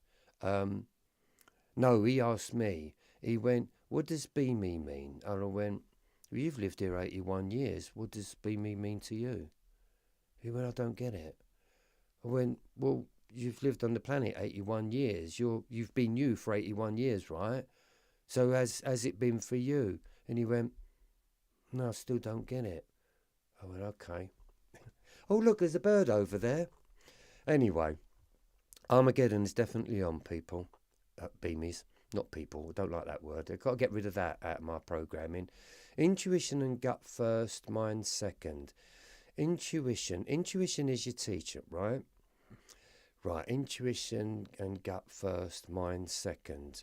All right, that's a long question, that is. What comes first? Is it the thought or the feeling? Or is it the intelligence that already let you know that it was coming? It just took the experience for it to happen. Or did you even know it before you even embarked on this lifestyle? That's a different one, isn't it? Trust me. It gets deep, people. How deep do you want to go? It's a big rabbit hole. I took this on a different... I just took this on this level. You want to go up there? You want to go right down there? There's loads. I've experienced a lot in a lot of things. But I only like talking about this beamy bit. Celtic Dragon, did we come to Earth willingly to learn about ourselves, or were we forced? I would say willingly. If you believe in a God, I don't think God would be that cruel to have forced you down on here, to put you here and go through this thing. I think you came here willingly. For me, I believed I came here willingly. I just forgot. And then the journey becomes lost. And then you plead to God, or you plead to Spirit, looking for a sign and a message, because you know you're in some form of a shit. But you've got this innate belief that there's something there that will help you. And I looked at it upon like this. I imagined, and it's a good vision, it's a good thing for me that I made a deal with Spirit, a bet with Spirit, my spiritual friends, that I could go down there and get lost and find my way back home with one rule. If I do ask for help, you must help me out. But then I would have to be awakened enough to see that help. I'll take that bet, said the Spirit. So the bet was on. So I look at this journey as a bit of a bet, really, that I can come down here, deliver what I was meant to say, and then go back and receive whatever it was that I'm going to receive in the bet. And that bet is more knowledge and more wisdom. Because wisdom is when you can understand your experience, not from an emotion, but from a teaching point of view. That is wisdom. We're all missing wisdom. Wisdom is the best word. But if I take that word away, wisdom, what is it? See, I got to a point where I wanted to get rid of all the language and just work on just energy. And energy is just a knowing, whatever we call it. Your body just knows, but you got to know what it knows, because it's trying to protect you in whatever sense, in whatever way it's trying to protect you. But if you go against that protection, that's when we find ourselves in trouble. Roger Martin, oh goody, thanks. A little excitement there. It seems that every generation has a moment in their history. I find myself wondering, is this the United States of America's moment? Time will tell. I think for some it will be, for some it won't be. But when I look at Donald Trump, it's definitely for him. Imagine this. He was just a little boy. His dad was wiping his arse. And now look at him. He's grown, he walks like he owns the place. So let's see if he does the job. Because to me, what it seems like that he's doing what he believes people have been wanting to happen. And it's going to take some time. And he don't care. He's going to do what he says he's going to do. He's not going to muck about this time. He's going to make it happen. So it's like anything. There is going to be a lot of changes. But don't forget this, though. He's a businessman. And businessmen will always think about business before they think about people. But you voted him in, so let's see what he does. It's like anything. We'll love him for 4 years, and then we'll find somebody else to come in and take over. But listen, they all play the same game. They offer you shit, but do you get it? No. What do people really want? More money in their pockets, and the rent's reduced. But that's not happening, is it? They're just doing everything that they're doing. It's a plan of theirs. The plan's been going on right since Egypt. It's a big plan. Go beyond sometimes. Go beyond what anyone is saying. I like Trump and I don't like Trump. I wouldn't invite him to my birthday party, that's for sure. Ethnicity. Right, state of America. Let's see what happens to the state of America. It's not just the state of America. It's the state of the world. It's disgusting. It's all disgusting. It's a beautiful place, this planet, but I'm afraid humans, mainly men, have really made it disgusting. It's like a bachelor's pad. There's no colour in it. Roger Martin, I feel like something's wrong. That's probably what it is. If you feel like something's wrong, then find out what it is that's wrong and then try to make it right. Once you understand the wrong, it automatically neutralises it into the right. Zinari, me neither. Can't listen to Eckhart. No, but he's good at what he says. He is good. Oprah Winfrey loves him. But he's there for a reason. The spiritual realm put him there for a reason. But he talks about ego. And listen, what's ego? Sounds like a caveman word to me. Ego. E-G-O. What is ego? And he can explain all day long about what the ego is. He's made his money on ego. But let me tell you what ego is. Let's just really sum this up now. Because he's saying that ego is this splinter of the mind, or this personality that we've all adapted, right? But I'm going to change that word ego, and I do use ego in my Be Me, but that was because it was a long while ago, and it works with balancing my ego, battling my ego. What does ego really mean? It means human. So don't try to understand what your ego means, but try to understand what your human programming means. And I tell you what, you'll clear it up so much quicker. But Eckhart still talks to you as human beings. Right. Shots fired. Me neither. Can't listen to it. Right. Shots fired. Yeah, we fired some shots there. But he's good, though. He's great. Princess, I agree, though it's hard to listen for a long time. It is. I'm practicing love. Right, Delwy Divri. Sorry. I'm practicing love and compassion with the heavier emotions and tell myself I'm not the thoughts and feelings and say always love and never less. That seems to help me. Thank you for these insights. Yeah. Let me give you something else to practice, right? How about we practice naturalness? Just let that simmer for a little bit. Wouldn't you feel really great if you could feel natural? Just think about that. Because we've lived a life within not feeling natural. Correct? How many of you have said, I just don't feel at home within myself? That means it's an unnaturalness. Or you can say it's a feeling of being unloved. Everyone wants to be loved, because what does love bring? It brings security. But I went beyond that, because love and security is still a human programming. But what you're looking for is naturalness. And once you can naturally be, that's a totally different story. It's a neutralization of even the word of expecting love or trying to ask what is love. Let me tell you another way. Love and fear, right? That's all we've got. Fear self, no. Fear self, love self, right? So we're filled with fear. The world has filled us with fear. We've been following fear for a long time. But if we try to bring up love, it struggles, right? Because fear is very, very strong. When we try to bring this love up, it's not happening. But if we understand fear, because all fear wants is to be loved. Once you love fear, love naturally arises because you've reduced the fear. I like to see it when you're driving a manual stick in the car. It's the clutch and the accelerator, you know? So you got the clutch down and you're revving away, that's fear.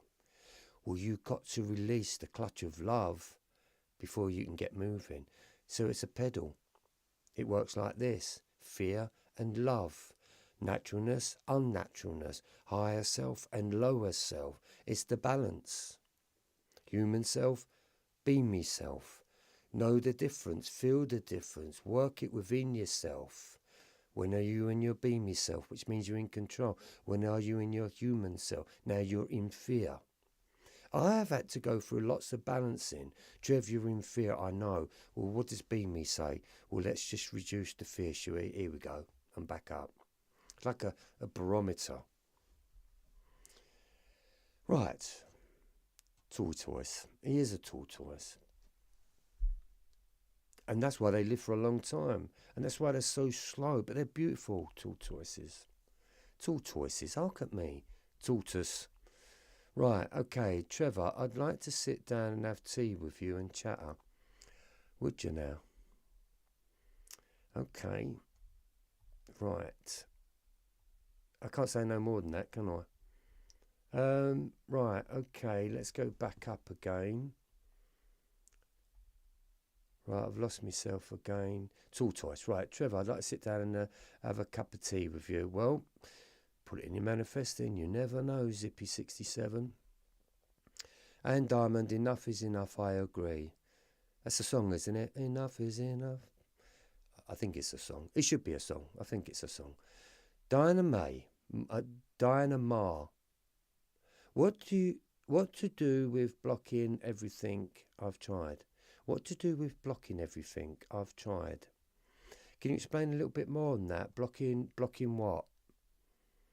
Florentine Rodriguez, Hypnicity, I believe is the beginning of the process world indeed. Trevor's teachings are gold.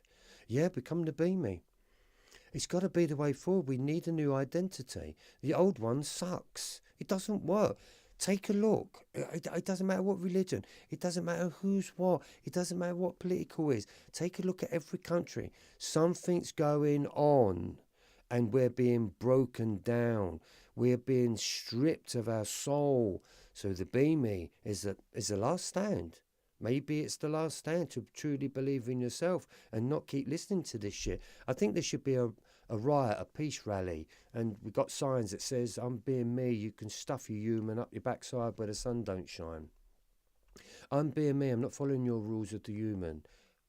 And some few swear words after that. Right, okay, do it big. Hello, Trevor. Thank you for everything you've shared. Understand so much on a deeper level now. without feeling like I'm losing my mind. In some respects, lose some of your mind.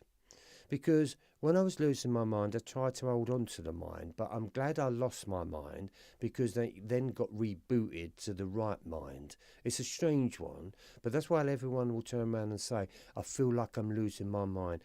Yes, you are meant to lose your mind so that you can develop a new mind.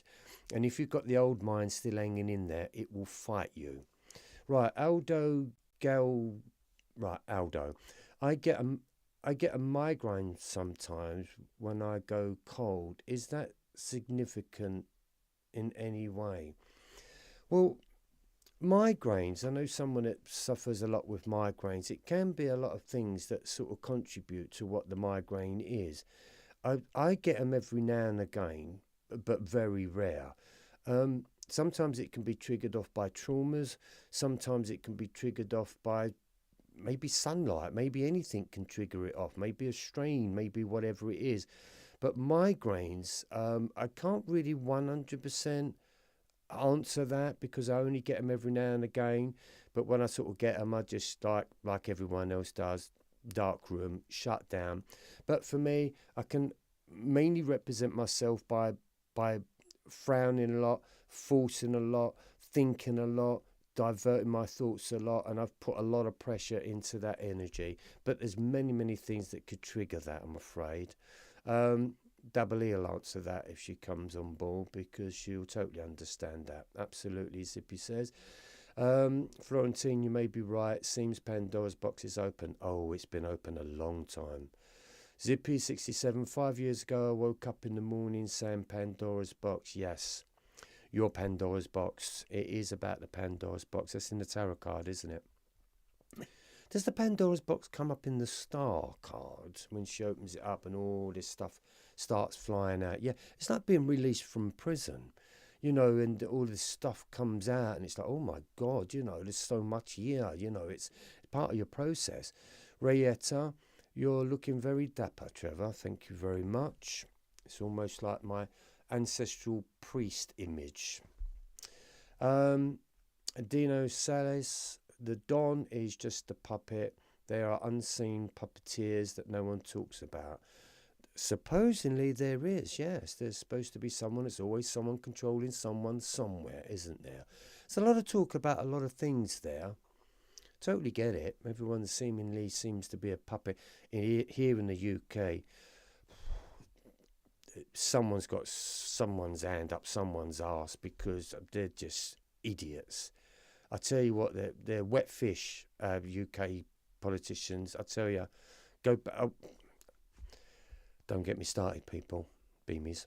Yeah, wet fish. And Diamond. I've jumped again. Sorry, I've missed that. Eckhart Tolle, E.T. it's not even his name, is it? Eckhart's not his name. He's even commandeered someone else's name. So that's not even truthful, is it? So think about that one, people. Same as like Sadhguru's not his real name. What is it with everyone? Why don't people use their name, for God's sake? If anyone should change their name, should be mine.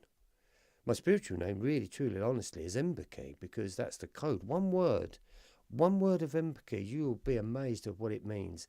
It answers all the answers to human life, all the answers to the inner life, and all of beamism. But I had to find the truth, and it had to be designed in one word, and that one word became empathy. Right, Celtic Dragon, ego is now transhumanism or artificial intelligence. Same sort of thing. Trying to take over, like in the Terminator movies. Yes. Do you know a woman wrote that? And the Matrix movies, that was a woman. How can we be more spiritual to not allow our consciousness to be trapped? Is become very aware of how they're doing it. That's as simple as it is. You're not an idiot. You're not going to go, oh yeah, that's a really good idea. Maybe I'll connect myself up into the internet and I'll be really clever. Well, yeah, right. It's never going to work. No, you already got it. You're already seeing it. So Listen, there's a lot of idiots out there that can't wait to be connected up to that, because there's two ways they're selling it. One, if you've lost a limb, right, we can trigger that back and make it really good. So there's the health reasons behind it. So hopefully everyone can have it. All depends if you've got the money to have it, right? That's another thing. But and then they're selling it all. Oh, it'd be interesting. You know, you won't have to use your mouse, and you just get into your computer just by looking at it, and you'll know all these things, and you better connect with Google. They sell it in a very sexy way. Do not trust Elon Musk at all. That's alien all day long, that is. AI to me is alien intelligence. Artificial. What they're trying to do is they're trying to stop even the last bit of your humaneness, your humanness. They're trying to say they're going to make you not human anymore, because don't forget, this is a long-term plan, and we're in the process of that. But you got to be careful of your children, because they'll just be born with it. They'll just be into it. It's like, oh wow, this is the world that we live in. They'll be reading history books and going, oh, look at that, human beings. Oh, they just was just human beings. They didn't have what we had. But there's lots of stories going on. They reckon the story that I like, I think could actually work, is that the aliens are our future self, and they wish that they didn't take the AI. And what happened is that they lost their biological self.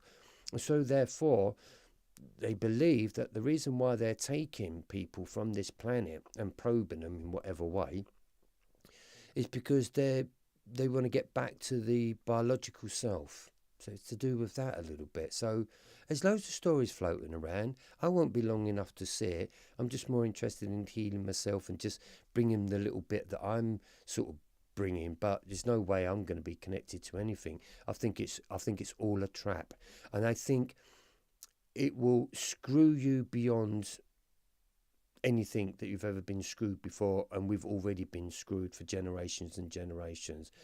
The darkness knows people are awakening. Darkness knows that there was a calling and a vibration and a frequency that was sent to this planet. People like myself and like you lot, you picked up on that energy. Darkness already knew that that energy was picked up. That's why they upped the game. So they're going to try and strip you again, because they want to be in control. If we all awaken, there is no control. It becomes a completely different paradise. Because how many of us have looked at life and think, God, this is crap. It's rubbish. It's a waste of life, really. Hi, Trevor, Zantsu. I'm in Canada, Zippy67. Cup of tea ain't going to be happening then, is it? Zantsu, about darker side, is it possible to feel someone else's pain whilst hugging them? Oh, yes. I think it's happened to me, and I got confused. It was mine. There it is. You've got to separate what is yours. I had a big problem with that. Yes, that is a big one. Yes, you've got to realise what is yours and what's not. See, there's the blame. You can take the blame for that as well. It's when you sort of, being a psychic and that, and when you're being a healer as well, I was talking to someone. And as I was talking to him, I felt like I was having an heart attack. And I thought, oh my God, I think I'm going to go over in a minute. So, I took it on into my blame. The guy was only this, it's been a couple actually, it's two. This guy was only here. And in my earlier days, I just would have looked at that. I've got indigestion, or I'm about to collapse because I'm having a heart attack. But I just felt this awful pain just shoot through my heart. But then as I grew, I just looked at the person. And I said to him, and I pointed to him, and I went, "You've had open heart surgery, haven't you?" And he went, "How on earth did you know that?" And he opened up his shirt and he showed the scar, and he went, "I can't believe that you know that." So again, yes, 100%. We all do. We all do it. We take on other people's shit. You have to discern yourself between what is yours and what is not yours. It's the same with thoughts. You can have a thought of something dark, and you have to question yourself and say, but is that my thought? Or is that coming in from somewhere else? Always question self. If I get any discomfort or anything, I have to ask my body, is this mine or is this coming in from somewhere else? Always check it out, people. I tell you what, we should do a lot on that, because that happens a real lot. We can all sense things when we walk into the room. You know, if you're married, you can look at your wife and go, she's got the arsehole, here we go. We all do it. But yeah, you can touch people and you pick up the energies. But yes, the art of it is, it's not yours, it's theirs. Right, blocking in everything I've tried, working relationships, in money. So does that mean you're trying to get back to what it is that you used to do and you feel that you're being blocked? Are you being blocked or are you being protected? Are you being blocked from going back to what you used to do? That means, are you blocked from putting yourself back into prison? Or are you being protected so that you move away from being in prison? Because I had a problem with feeling blocked. But then I looked at it and I thought, blocked and I've just lost the word, protected, seemed very similar. Do you feel you got a hand like that on your chest? Let me know. Is it possible for someone else's pain? Yes, 100%. Good question. Good question. How to use the Beamy teachings along with the 3D human life? Long story. That's a teaching in itself. That's what I am teaching, slowly but surely. Yeah, you separate. You separate. That's it. They separate. That's the human story. This is me. That was me. I separated. I came out of the forest. Okay, right, time. How are we doing? Oh my God, it's 12:10. Right, so, okay, let's keep going for a little bit. Oh, I think I'm getting to the bottom. I think. I love your use of words sexy, Trev. Very appropriate for this confused and commercialised cult of society. Yeah, they're going to make it look like it's sexy. Yeah, people are going to want it. It's going to make them feel important. It's going to make them feel intelligent. No, we haven't even got to the point of what really is our own intelligence. They're going to strip the latest bit of intelligence right out of our bodies. Not ours, theirs, whoever's. And they want to implant your children when they're born. Listen, when there's something in the air, guaranteed it's coming. Might take a year, might take 2 years, might take 10, but it's in the plan. It's going to happen. Politics, politricks, many parasites. Oops, sorry, Trev, I did not mean to set you off track. Okay, share with us, how did you channel your real name? That was a process of a code that took a long time, and I had one part of a code, then another part of a code, then another part of a code, and it got built. And then it came in a dream that went, if you want to know the name, turn the code around. And I turned the code around and bang, there it was. Long story. That'll be the book. But it's a long story how I got to that code. But it was how to take, say, 30 years, 25, 30 years of channeled writings and discovery and all the rest of it, and find the truth of, to sum it all up, which meant, who am I? Well, who am I? I'm just a code of instructions, technically, as we all are. You're not your name. My earth name is Trevor Isley, but if you really check into who we are a code of instructions, and your body works on that code. Right, okay, isn't everyone's consciousness rising? Aren't we moving to the light, a lighter world? How many do you know? How many do you know if everyone's consciousness is rising? How many do you know? Let me know. Aren't we moving to the light? Moving to the light or being the light? Scientifically proven fact, we are light beings. It's ancients have been talking about this for thousands of years. We're only just kind of catching up. So we're not moving to a light. Light is darkness in light. One is information, one is lack of information. One could have information but don't want to share information. That's dark. A light, or being in the light, is somebody that shares information, because light is information. What does light give off? What does the sun give off? It gives off information.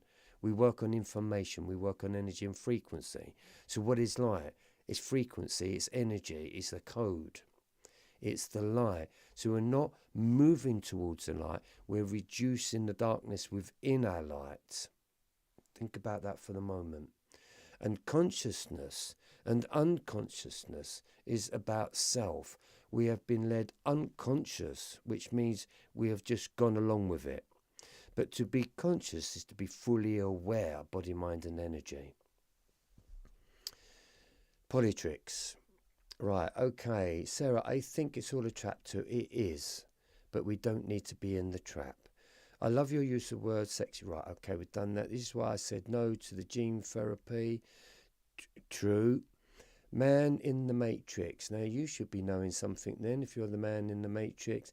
In the dark night of the soul, how do you know when to take action or sit and rest? For instance, you found your purpose and you know your next steps. Do I wait till this ends or try when still broken? Can you try when you're broken? That's the question you should be asking. You want things to become naturally. I mean, I tried when I was broken, but it wasn't until I've truly got rid of the human in me, the programming, right? All the pain and the hurts and all the things, the emotions, the thoughts and the feelings, right? I bring Be Me, right? So it gives you a place to step away. It gives you a new identity. So this didn't exist until I brought it into the forefront. So if somebody gave me Be Me back in the day, I probably would have done the same thing. I would have said, oh, right, okay, I'm trying to be me. So I'm not trying to be spiritual. I'm not trying to be anything. I just want to know who I am. I just want to be me, because something in me just doesn't feel right, even though it kind of did feel right in the beginning of it all. But that was the unconsciousness, right? And so therefore, for instance, you found your purpose and you know your next steps. Do I wait till this ends? It's a process that's happening unknowingly. What I want you to do is this.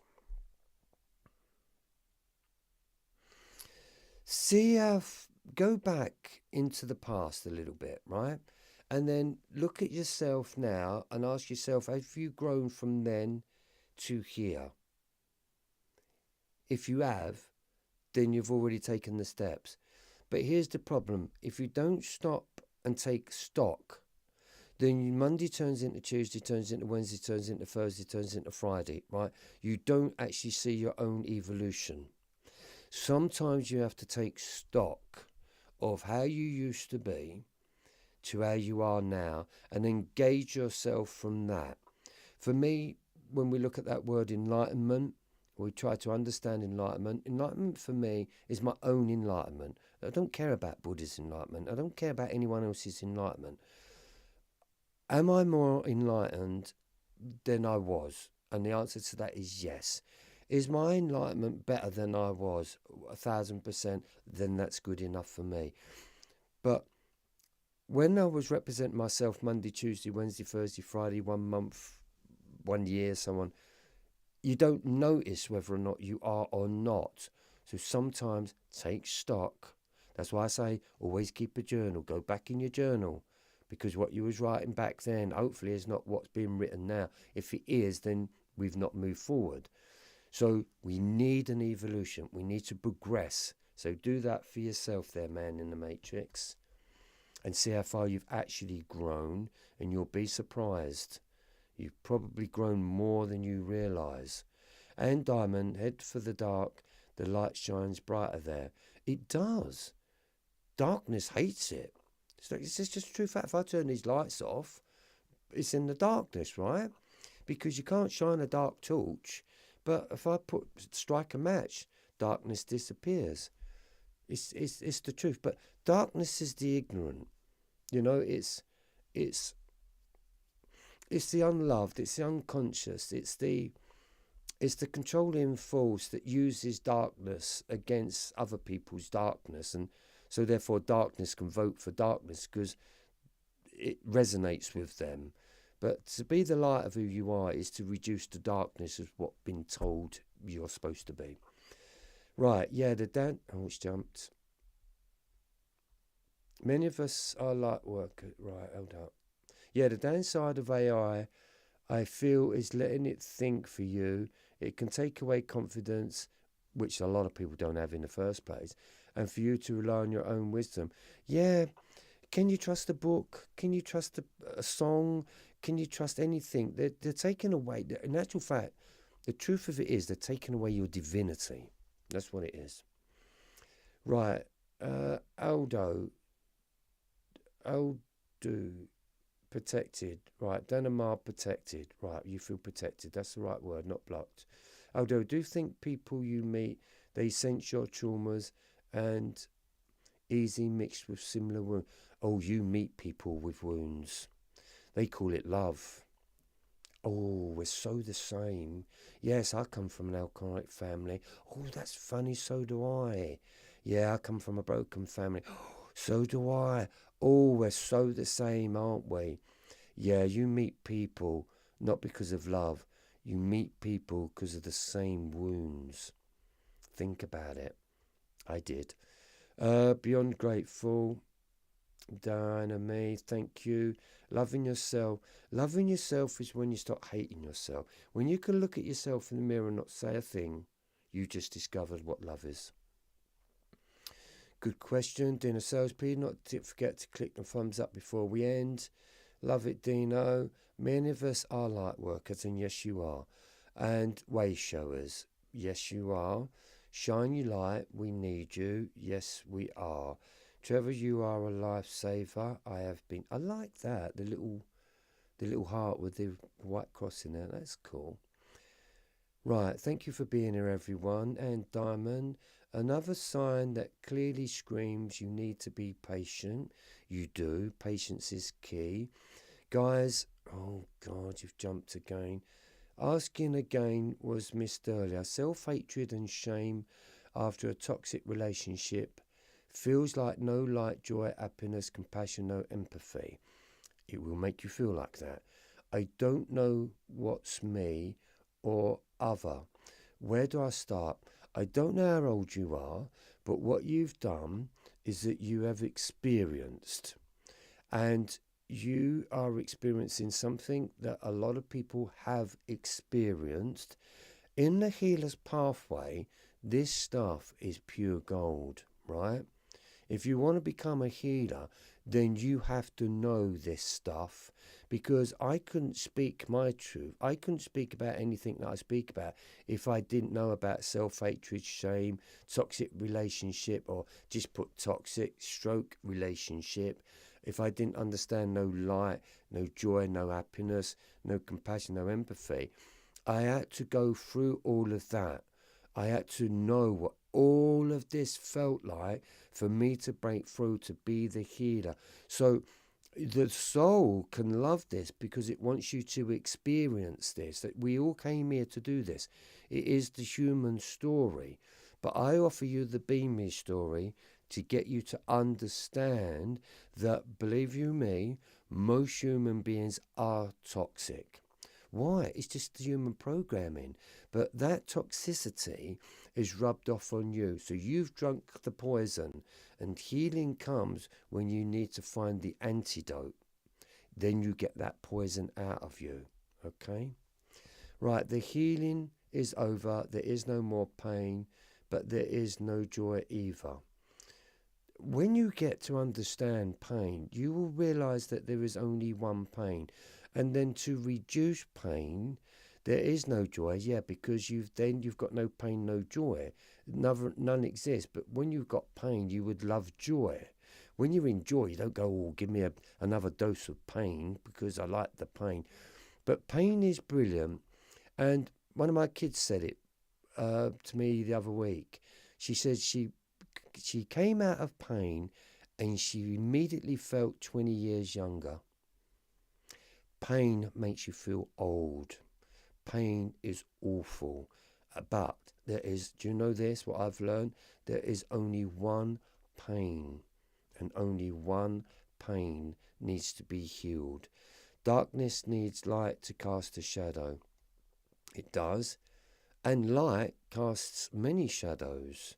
Being a photographer, I work with shadows to produce an image. So I need both. I need light parts of a subject. I need dark parts of a subject. Like lighting up this studio. There's light parts, there's dark parts. I need the both. Drives me mad, even that, even the lighting. But I've worked with lights and camera work and imagery for many, many years. Man in the Matrix says, thank you again for your answer, Trevor. Have a beautiful day. You have one too. And Diamond, Persian, I have an issue with patience too. Well, try not to. Persian, just in case he misses it again, by experience, I know that if you sit in the uncomfortableness of impatience and accept that it's uncomfortable and just be with it, eventually it will go away. Eventually you will understand it. It will only go away once you understand it, okay? So we can't say it will go away, but what we can do is that we can understand it. And once we understand something, it's like learning the 2 times table when you're at school. You don't get it. You think you're never going to get it. Me, learning the 2 times table, or any of the 2 times table, I knew the tune, but I didn't have the words. I could sing the tune, but I didn't have the words. But when I did have the words, that uncomfortableness went away. That was a joke, by the way. That uncomfortableness will go away. So that's true. Right, I've jumped again. Oops, I mean Sarah. Right, sorry this is jumping. Right, we're going to come to an end here now. You guys are awesome. And Diamond, dear Trev, you missed Persian's question above. Right, Persian's questions. Where's that? Persian's questions. CGFII, Trevor. Persian's questions. Sarah Persian, just in case he misses it. Again. Oh, right, okay. All right, we've kind of just answered that, innit? Persian, I have an issue with patience too. Was that it? Oh, no. Right, Persian. Sorry, my mouse keeps jumping by 10. Right, okay, I think we've answered it a bit there. I can't get through them all. I mean, I know it's jumped. It just keeps jumping me to the bottom. So I'm going to work from the bottom up, right, because I don't know. Next level mental health. You helped me through my dark night 5 years ago, but I still get trauma from it now, thinking it may happen again. No, stop right there. That's like finding love again and being in love and then killing the love because you think it's going to break again. Come away from that a little bit if you can. I can't say much more than that. Come away from that and then deal with it if it ever happens again.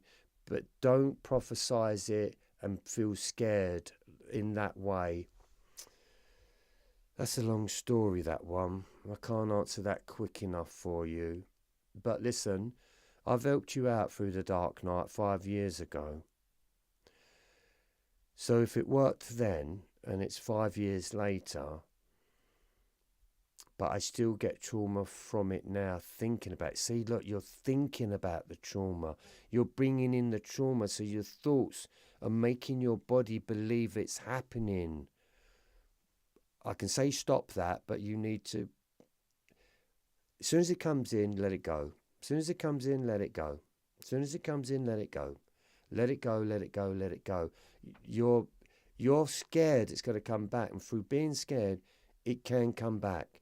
And your mind doesn't know what's going on out there.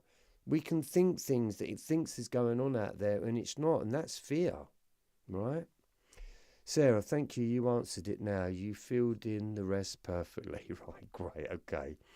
Thank you very much. Next level, you helped me through the dark night. Right, great. Anyone wants to talk on Discord? What is Discord, really? Remind me. I'm uneducated on the word Discord. Memorization is for robots. Right. Dino, I'm on Discord. Right, okay. I don't know what Discord means. Sarah, do you live in San Francisco by any chance? Okay, I'll leave that to you. Thank you so much. I'm currently working on starting my own Reiki business. and feeling this is some sort of initiation almost, if I want to guide others. Oh God, if you've gone through that, listen, a true healer needs to be healed, because if not, you will be passing on your stuff on to others. I couldn't become the healer that I've become if I hadn't healed myself. So healing, Reiki, long story, Reiki is for self, right? So what I told you earlier on, that stuff needs to be healed, because healing, the teacher of healing, is somebody that understands it all. But I couldn't do it because I didn't want to pass on through energy something that I hadn't healed. So I was blocked, let's say, or was I protected? Goes back to that question earlier on, that I can't give a healing if I'm not healed. I don't want to be an hypocrite. That's the word. I don't want to be an hypocrite. And everything I talk about is true, and it's real, and it's happened, and I can do. And I don't need any form of anything else. I am a Reiki master. I'm a Seiken Reiki master, and I'm an Ushi Reiki master. So I've got the two. One's Egyptian. One I didn't know I'd done the Egyptian one, but then later found out in my DNA, my ancient ancestral lineage came from Egypt. And so therefore it was already within me anyway. Reiki sounds lovely, but it just means energy. So therefore, when we understand true energy, and Dr. Yushi went through a lot to discover about different scriptures, and his main reason behind healing was he wanted to know, how did Jesus heal? And so Reiki sounds sexy. It's a lovely word, but it's Japanese for energy. When I say energy, it doesn't sound sexy enough. But when we're using body, mind and energy, then we start to connect into our own healing. Then we start to connect into our own energy field, because that's what energy work is all about, is connecting into someone else's energy. But for me, I connect into people's soul's journey, and I connect into physical journey, because within the healing of Beamy, I see physical miracles, not energetic miracles or healings. So yeah, it's good for you, but learn from what's been given to you, because your soul wants you to be an amazing healer, all right? So you're going to work hard on healing oneself and understanding it. Hopefully this show, is it a show? I don't know what it is, can help you on that. You've helped me. Right, okay, guys. Sarah, I'm in Melbourne, Australia. Discord is a communication platform mostly used by gamers and also by some YouTubers. Oh, okay. No, I would never play a game. How many of you lot on there play games? I've never played a game in my life. I can see it being so addictive. Next level mental health. Is it true that the dark night only happens once?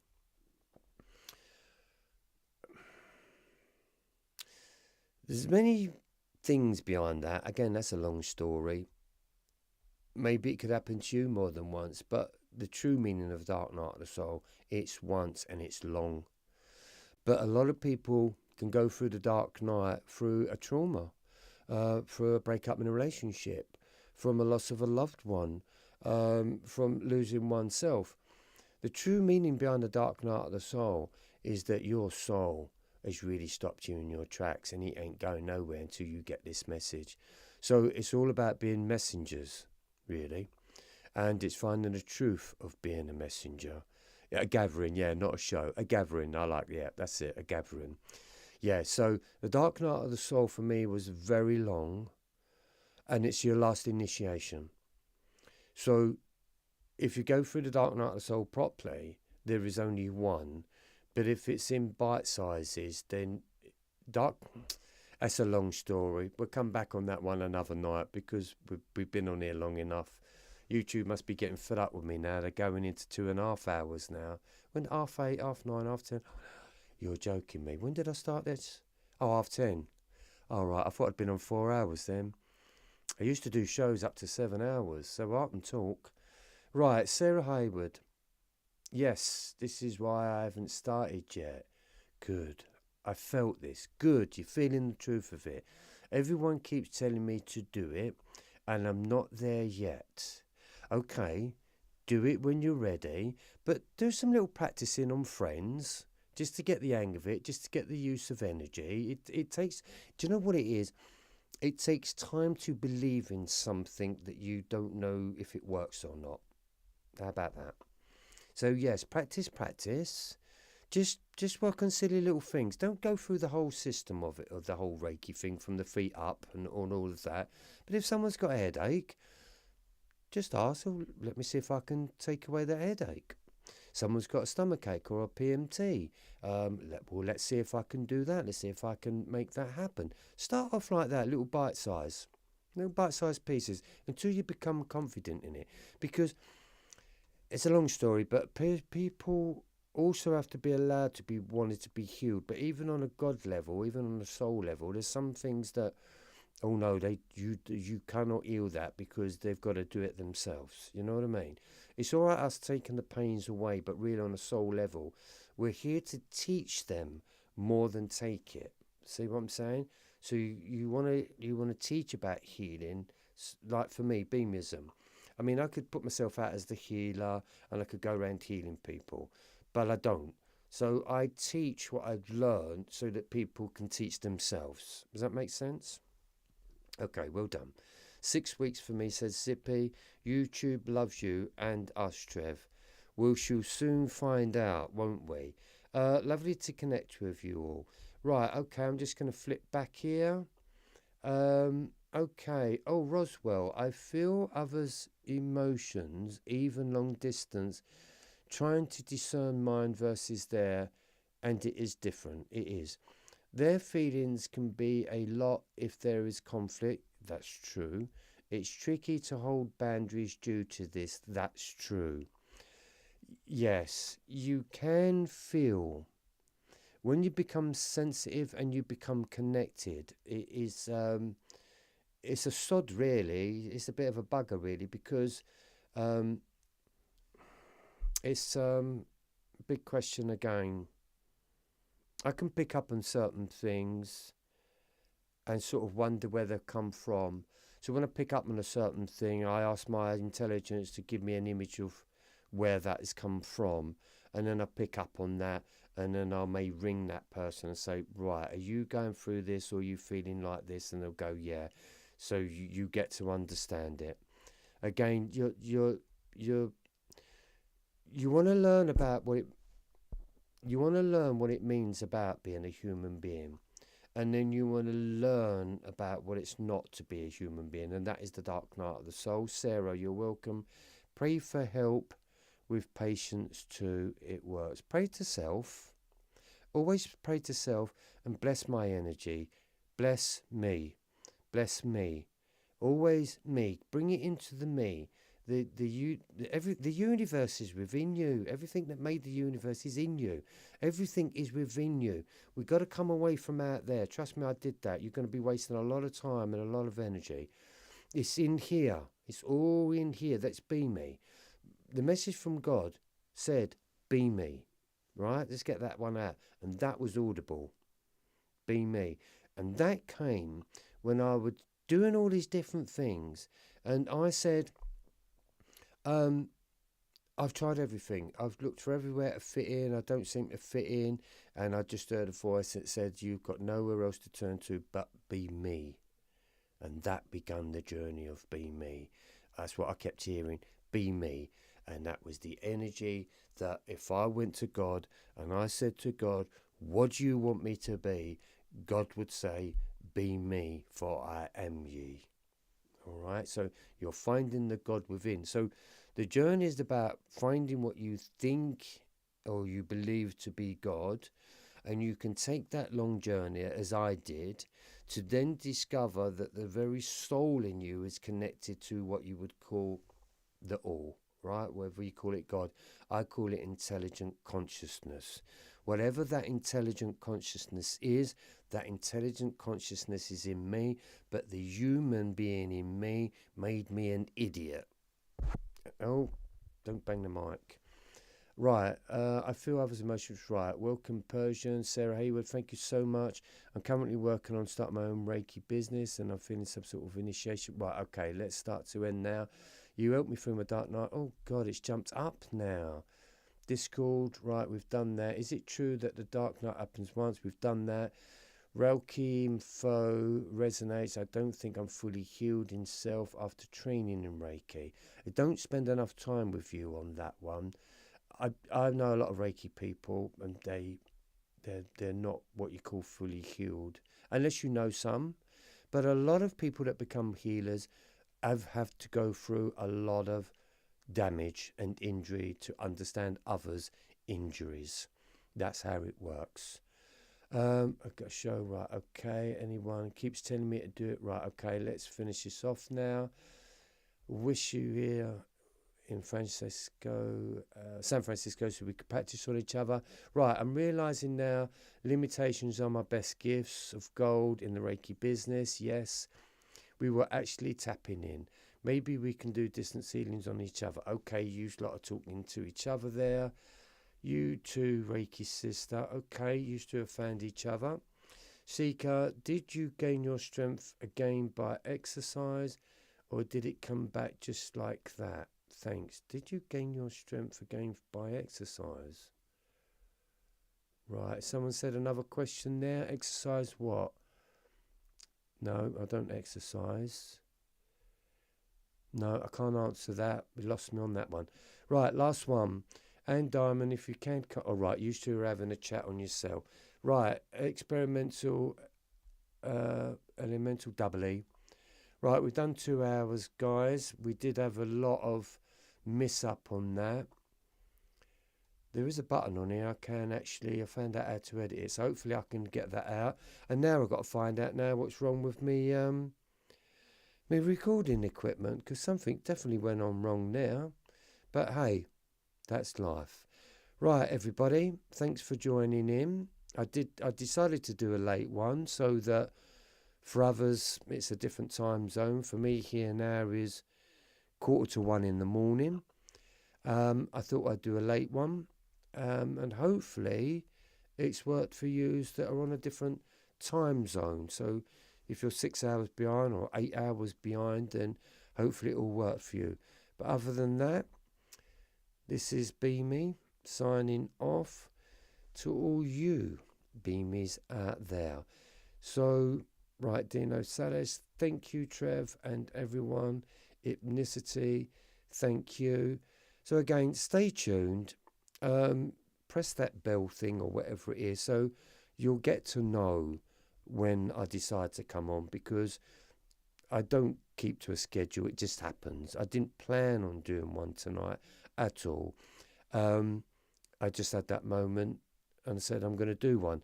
I'd like to just press the button there and then when I say I'm going to do one, but then I give people 45 to an hour's time so that they can get interest in it. Right, and Diamond. Sarah, send her your email for God's sake. Right, Rustka, thank you, Trevor.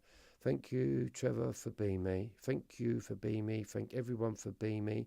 Right, thank you so much, Trevor, and everyone. It's 4:13 a.m. here, so good morning and good night. Definitely worth staying up all night to listen to you, Trevor, and read all the comments. Well, thank you very much. You're on my time zone now. That's me. I probably now will be up till 4 o'clock in the morning, because after I do have a gathering, I feel alive and awake. So I shall be there at 4 o'clock in the morning, as well as some of you as well. Right, guys, I'm going to sign off and I shall see you soon. I think tomorrow I'm going to do a game. So I think tomorrow Can't promise, but I would love to do another one tomorrow and see what we can talk about. Sometimes let me know what you want to for me to talk about, all right, and we can work it out from there. Everybody, good night and good day. This has been me.